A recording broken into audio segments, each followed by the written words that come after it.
రెండవ కొరింథీయులకు రాసినటువంటి పత్రిక, పౌలు, అపోస్తులుడైన పౌలు కొరింథీ సంఘానికి రాసినటువంటి రెండవ పత్రిక 11వ అధ్యాయము.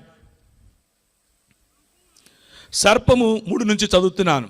సర్పము తన కుయుక్తి చేత హవ్వను మోసపరిచినట్లు మీ మనస్సులను చెరపబడి క్రీస్తు ఎడల ఉన్న సరళత నుండి పవిత్రత నుండి ఎట్లయినా తొలగిపోవునేమో అని భయపడుచున్నాను. ఎలయనగా వచ్చిన వాడెవడైనను మేము ప్రకటింపని మరి ఒక యేసును ప్రకటించినను, లేక మీరు పొందని మరి ఒక ఆత్మను మీరు పొందినను, మీరు అంగీకరింపని మరి ఒక సువార్తను మీరు అంగీకరించినను, మీరు వానిని గూర్చి సహించుట యుక్తమే అని వ్యంగ్యంగా చెప్తున్నాడు. ఇంకా బాగుపడినట్లే మీరు అని. అన్నము తిని బలమైన ఆహారము తినేవారు దూరము నుండే యుద్ధ వాసన